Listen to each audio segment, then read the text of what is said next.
மணி sir படத்தில் நடிக்கிறோம், கமல் சாரோட நடிக்கிறோம். இதெல்லாம் ஒரே படத்தில் நடக்குதுங்கிறது வந்து ரொம்ப சந்தோஷமாக இருக்குது.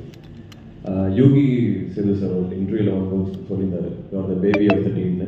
அந்த மாதிரி தான் நான் ஃபீல் பண்ணுறேன்.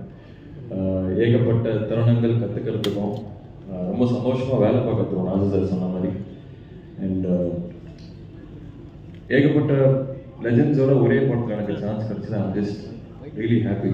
Kamal sir, Mani sir, Ravi Krishnan sir, Nassar sir, Simbu sir, Sushama, இந்த மாதிரி ஏகப்பட்ட டேலண்டட் பிக் பீப்புளோட ஒர்க் பண்ணுறது I'm just really happy. And இது எனக்கு ஒரு படம் இல்லை, this is a milestone for me. And எல்லாத்தையும் பார்த்ததில் எனக்கு ரொம்ப சந்தோஷம். தேங்க்யூ.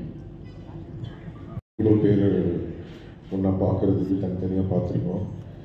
எனக்கு தெரிஞ்சவங்க எல்லாருக்கும் பசிக்குதுன்னு சொல்லி நான் ரொம்ப நேரம் பேசி டைம் வேஸ்ட் பண்ணுறதா இல்லை.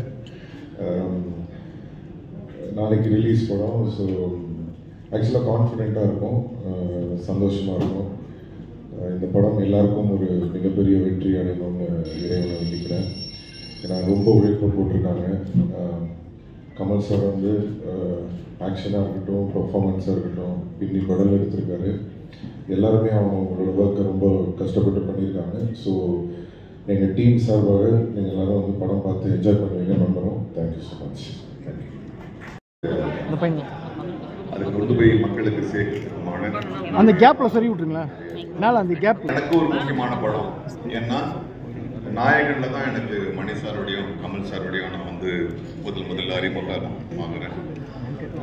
அவங்க 2 பேருமே சேர்ந்து 38 இல்லாமலேயே இந்த படம் வந்து இந்த மேடைக்காக சொல்லலை, மரபுக்காக சொல்லலை, தமிழ் சினிமாவில் வந்து இது ஒரு முக்கியமான ஒரு படமாக இருக்கும். ஏன்னா மணி சார் அறியப்படுறது வந்து நாயகன் படத்தினால. அது வெற்றிகரமான படம் என்பதை விட ஒரு கல்ட் ஃபில்மா இருந்துச்சு. இன்னைய வரைக்கும் இருக்கிற நியூ ஜென் சார் ஆஸ்கர் இந்தியாவில் இருக்க பல சினிமா சம்பந்தப்பட்ட கலைஞர்கள் ஆசைப்பட்டு இருக்கும்போது 2 ஆஸ்கர் வாங்கிட்டு வந்தார். ஆக இந்த 3 பேரும் சேர்ந்து ஒரு படம் பண்றாங்கன்னா அதுல பெரிய மன அழுத்தம் அவங்களுக்கு.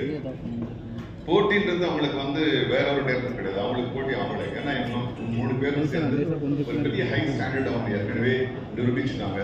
அதை விட பெருசா பண்ணணுன்றதுக்காக இந்த படத்தை வந்து அவங்க பண்ணியிருக்காங்க. இந்த படத்துல நாங்க எல்லாருமே பாராபட்சம் இல்லாமல் நாங்க எல்லா நடிகர்களும், முக்கியமாக நடிகர்கள், தொழில்நுட்ப கலைஞர்களும் நாங்கள் இதுல வந்து ஒரு ஷூட்டிங் போற மாதிரியே எங்களுக்கு தெரியல. There was one warmness, there was one, ஒரு பெரிய ஸ்டார், பெரிய டைரக்டர் ஒரு தோரணையே இல்லை. அப்பதான் வந்து எல்லாருமா சேர்ந்து ஒரு ஒரு எந்த ஒரு ஏற்றம் தாழ்வு இல்லாமல் நாங்கள் ஒர்க் பண்ணோம். அது சின்ன நடிகராக இருக்கட்டும், பெரிய நடிகராக இருக்கட்டும், அசோகா இருக்கட்டும், பக்தா இருக்கட்டும். So we had a wonderful time. It was a learning process. So உங்களை கூடவே நான் வந்து ஒரு குழந்தை மாதிரி இந்த படத்துக்காக காத்துருக்கேன். நான் பல படங்கள் நடிச்சாச்சு, 70 படங்கள் நடிச்சாச்சு. நான் இப்போதான் அர்ஜுன் கிட்ட சொன்னேன், என்னடா இது ஊருக்கு போகிற மாதிரி இருக்கு அப்படின்னு. So I am enjoying the feeling. I think you will all enjoy this film and definitely it's going to be a film which will bring fried to Indian cinema.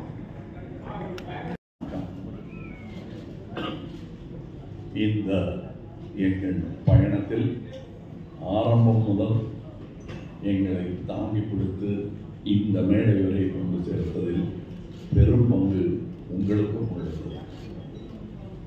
அது மறுக்க முடியாத உண்மை. நீங்கள் எப்போ வேணா இது எப்படி இருக்குன்னு தெரியலன்னு ஒரு அங்கலாய் கூட யாருமே பேசலைங்கிறது எங்களுக்கே ஆச்சரியமாக இருந்தது. வழக்கமாக அப்படி பார்ப்போம் வரட்டும் அப்படின்றது. அதுக்கு முன்னாடி நீங்களே அதை உங்கள் எதிர்பார்ப்பை உங்கள் கண்களின் மூலம் காட்டுகிறீர்கள். எனக்கு என்னுடைய யூனிட்டை பார்க்கும்போது முகதாட்சங்கள் கருதி நல்லா இல்லைங்கிறத நல்லா இல்லைன்னு சொல்ல மாட்டாங்க, நல்லா இருக்குங்கிறத ஒரு கை தேட்டர் ரசிகர் மாதிரி கை தட்டி விசில் இல்லாமல் அடிக்க முடியும். அதனால இப்போ நல்லா இருக்கு சார் அப்படின்னு சொல்லிட்டு போயிடுவாங்க. கொஞ்சம் அழுத்தி தான் வாசிப்பாங்க. ஆனால் நான் அவங்க கண்ணை பார்த்துக்கிட்டே இருப்பேன். ஏன்னா அவங்க எல்லாருமே சீசன் பீப்புள். இதில் இங்கே வந்து கற்றுக்கலாம்னு வந்தோம் சார்ங்கிறவங்க யாருமே இதை கற்றுக்கிட்டு வந்தவங்க தான். டெக்னீஷியன்ஸாக இருக்கட்டும், நடிகர்களாக இருக்கட்டும், அவங்க கூட வேலை செய்யும் போது அவங்கள் முகத்தில் பார்க்குற சந்தோஷத்தை அது அப்படியே ஒரு பெரும் தொற்று, அது யூனிட்டுக்கே தொற்றுக்கிச்சு. அதை உங்களுக்கும் வழங்க வேண்டும் என்பதுதான் எங்கள் ஆசை. எங்களுக்கு வேற பெரிய பெருமைகள் இப்படி பண்ணியிருக்கோம் அப்படி பண்ணியிருக்கோம் பேசுறதை விட ஒரு க்ளோஸ்அப், சிந்து சார் தான் இருக்கட்டும், இல்லை ஒரு சின்ன பையன் தான் இருக்கட்டும், அது எடுக்கிறதுக்கு ஒரு 50 பேர் வேலை செய்வாங்க. திரை பூரா ஒரு முகம் தான் அது. அப்படி அதுக்கே அப்படின்னா இதில் நீங்கள் பாருங்க, காரை பரட்டி போட்டு தமிழ் சினிமாவையும் புரட்டி போடணுன்றது தான் எங்களுக்கு ரொம்ப நாள் ஆசை. அதை செய்ய முயற்சி பண்ணிக்கிட்டே இருக்கோம். எல்லா நேரமும் தூக்க முடியாது, யாராவது உதவிக்கு வேணும். புரட்டி போடுறதுன்னு பெரிய விஷயம். கொஞ்சமாவது அதை நகர்த்தலாம், நாங்கள் விரும்பும் திசை நோக்கி அப்படின்றதுல இதில் எங்களுக்கு கிடைச்ச படை வீரர்கள் நிறைந்த படை. அதுவும் பிஹைண்ட் த சீன்ஸில் நீங்கள் பார்த்தது ஒரு கிளிப்ஸ் தான்.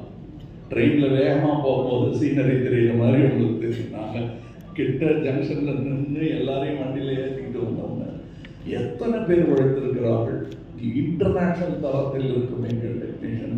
நிஜமாகவே வெளிநாட்டில் இருந்து வந்து வேலை செஞ்சவங்க, இங்கேருந்து வேலை செஞ்சவங்க வெளிநாட்டுக்காரனை பாராட்டுற அளவுக்கு வேலை செஞ்சுருக்காங்கன்றது தான் என்னுடைய தாழ்மையான கருத்து. உதாரணம், மணிரத்னம் சாரை பற்றி சொல்ல வேண்டாம். மணிரத்னம் ஃபிலிம் அப்படின்னு போட்டுக்கொள்வதற்கான எல்லா தகுதியும் கிட்டத்தட்ட 40 வருஷத்துக்கு முன்னாடியே அவர் பெற்றுட்டார். இது இட்ஸ் மணிரத்னம் ஃபிலிம். இவர்களைப் போலவே எனக்கு அவர் படத்தில் நினைப்பது நாசருக்கு நாயகன் போது எப்படி இருந்ததோ அந்த மாதிரி இருக்கு. ஏன்னா நான் பார்த்த அந்த இளைஞர் மணி இன்னைக்கு ஞானியாக, சினிமா ஞானியாக மாறி இருக்கிறார். எனக்கு பட்டம் கொடுத்துருக்கிறாங்க அந்த மாதிரி. ஸோ அவர் கூட வேலை செய்கிறது எனக்கு குதூகலமாக இருந்தது என்பது தான் உண்மை. அது எல்லாருக்கும் தெரியும், படம் பார்க்கும்போது தெரியும். அந்த எங்கள் செட்டில் இருந்து எங்களை பார்த்தவங்களுக்கும் அது புரியும்.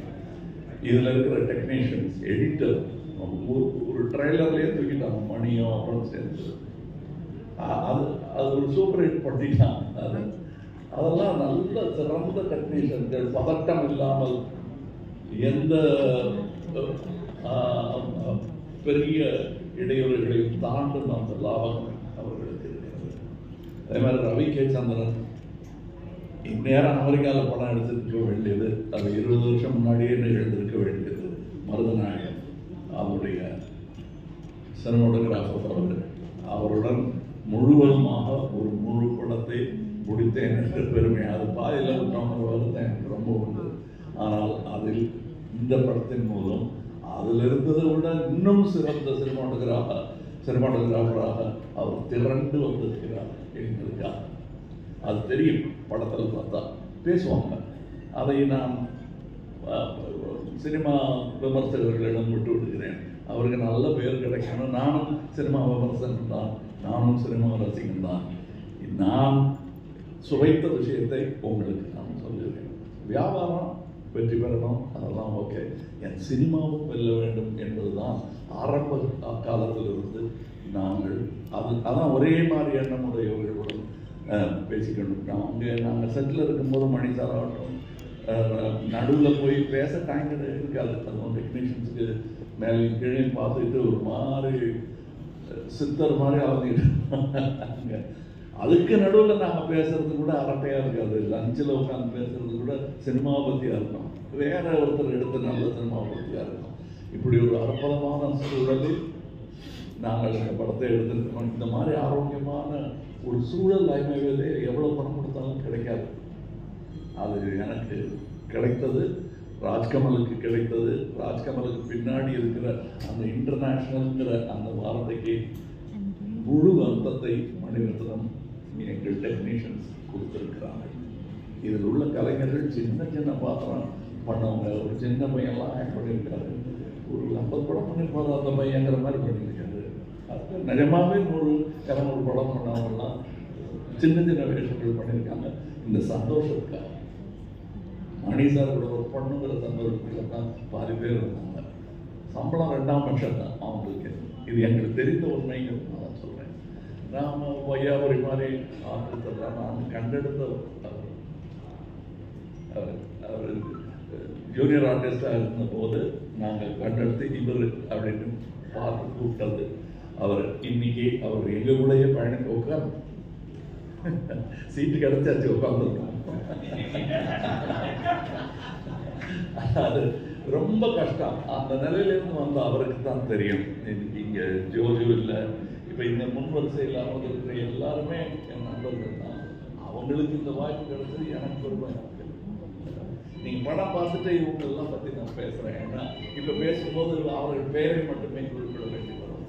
அவர்கள் திறமையும் பற்றி பேசுவதற்கு இன்னொரு விழா நடத்தத்தான் போகிறது என்று எனக்கு தோன்றுகிறது. அந்த விழாவில் உங்களிடம் பேசுகிறேன். மற்றபடி எனக்கு உறுதுணையாக இருந்த தமிழ்நாட்டுக்கே நன்றி சொல்ல வேண்டும். நான் மேடையில் பேசும்போது உயிரே உறவே தமிழே என்று சொன்னதற்கான அர்த்தத்தையும் நான் முழுமையாக உணர்கிறேன். நன்றி, வணக்கம்.